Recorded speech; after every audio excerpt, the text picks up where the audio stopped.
Samajwadi party के राष्ट्रीय अध्यक्ष और पूर्व मुख्यमंत्री अखिलेश यादव शुक्रवार को 1:30 बजे रामपुर पहुंचे। उन्होंने आजम खान के आवास पर जाकर उनकी पत्नी से मुलाकात की। इस दौरान समाजवादी पार्टी के कई कार्यकर्ता मौजूद रहे। अखिलेश यादव ने मिशन 2022 के तहत और आजम खान की यूनिवर्सिटी के सम्मान में रामपुर से साइकिल रैली का आगाज किया। सबसे ज्यादा अन्याय रामपुर में हो रहा है समाजवादी कार्यकर्ताओं में। आदरणीय आजम खान साहब, उनके तमाम सहयोगी साथियों पे न जाने कितने झूठे मुकदमे लगे और वो आज हमारे बीच नहीं है। कहीं न कहीं प्रशासन ने फंसाया है और सरकार के इशारे पर तमाम झूठे मुकदमे लगे हैं। हमें न्यायपालिका पे भरोसा है कि न्यायपालिका से आदरणीय आजम खान साहब, उनके साथी और परिवार को न्याय मिलेगा। इतना लेट कैसे हो गया सर? लगातार समाजवादी पार्टी लड़ रही है और लड़ती रहेगी। ये जो साइकिल रैली है, साइकिल रैली ये फिलहाल जहाँ तक रामपुर के लोगों ने कार्यक्रम बनाया वहाँ तक साइकिल जाएगी सर। और फिर कल फिर रामपुर से लेकर के लखनऊ तक चलेगी। लगातार हर जिले में इसी तरह विधानसभा के एक विधानसभा फिर दूसरी विधानसभा साइकिल यात्रा चलती रहेगी। सर सपा पर कल मुरादाबाद की घटना में क्या कहना चाहिए? मैं इतना ही कहूँगा कि सबकी सीमाएं हैं और रिकॉर्डिंग वगैरह सब जानते हो सच्चाई आप, और पत्रकार की भी सच्चाई जानते हो। इसलिए कम से कम लोकतंत्र बचाने के लिए आप लोग भी आगे आए। सर सपा पर भी लगातार आरोप लगे हैं कि आजम खान वाले मामले में ज्यादा बोले नहीं है।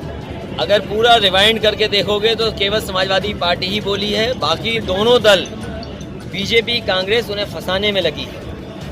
अच्छा अखिलेश जी, आज की साइकिल रैली से मुझे दुख है कि आज के समय पर ऐसे भी पत्रकार हैं जो परवाह नहीं करते किसी की, और केवल हमला हमारी सिक्योरिटी पर नहीं हुआ है। जिस तरह की तैयारी थी वो हमला हम पर होने के लिए था।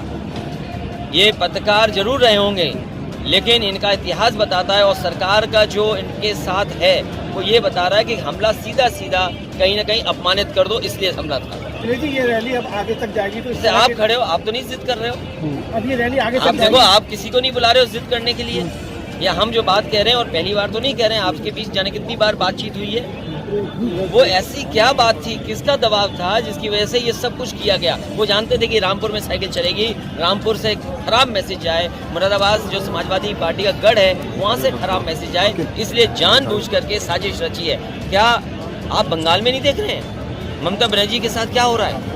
वो मुख्यमंत्री न बन जाए, जनता मुख्यमंत्री बनाना चाहती है, जनता बनाएगी मुख्यमंत्री, लेकिन क्या साजिश चल रही है? तो इसी तरह हमला समाजवादियों पे नहीं बल्कि पूरे के पूरी हम लोगों पर हमला था। अब प्रशासन जांच इसलिए करे कि लिफ्ट की लाइट गई, लिफ्ट में हम फंसे रहे, आखिरकार लाइट क्यों गई और लिफ्ट में क्यों बंद रहे, और उसके बाद जिस तरीके का तमाशा हुआ या प्रेस ने जिस तरीके का, एक दो लोगों ने, सबने नहीं, एक दो लोग कहां से आए जो पूरे माहौल को बिगाड़ना चाहते हैं। क्योंकि सिक्योरिटी हम पे भी है और प्रशासन को कम से कम ये बात साफ करनी चाहिए कि आखिरकार जिम्मेदारी किसकी थी, सिक्योरिटी होनी चाहिए वहाँ पर। लिफ्ट में कितने देर तक फंस रहे? हाँ, कम से कम 5 मिनट। रैली जाएगी तो इस तरह क्या संदेश देना चाहते हैं? क्या कहेंगे आप, क्योंकि सपा पर भी हो रहा है मुकदमे तो हम पे भी दर्ज हो रहे हैं। जी। समाजवादी पार्टी पे दर्ज हो रहे हैं, कोविड में दर्ज हुए, NRCC में दर्ज हुए, NRC में हुए, CA में हुए, सब पे मुकदमे हैं। और पत्रकार साथी अगर सच दिखा दे तो पत्रकारों पे भी हो रहे हैं। अभी दुनिया में लोकतंत्र की सबसे ज्यादा गिरावट का अगर कहीं आंकड़ा आया तो भारत का आया है। आप तो सच नहीं बोल सकते, सच बोलोगे जेल भेज दिए जाओगे, आप कोई आंदोलन करोगे तो जेल भेज दिए जाओगे। पॉलिटिकल लोगों पे सबसे ज्यादा अन्याय, झूठे मुकदमे कहीं लग रहे हैं तो भारत में लग रहे हैं। इसीलिए तो डेमोक्रेसी के ग्राफ में आप नीचे जा रहे हैं। सर आप दुनिया में कैसे दिखाओगे कि भारत एक डेमोक्रेटिक कंट्री है? 2022 में ईवीएम पर क्या कहेंगे सर? का खतरा है 2022 खतरा नहीं, और इससे भी ज्यादा खतरा है, क्योंकि जैसे जैसे चुनाव करीब आएगा भारतीय जनता पार्टी और सरकार के लोग हमला कराएंगे।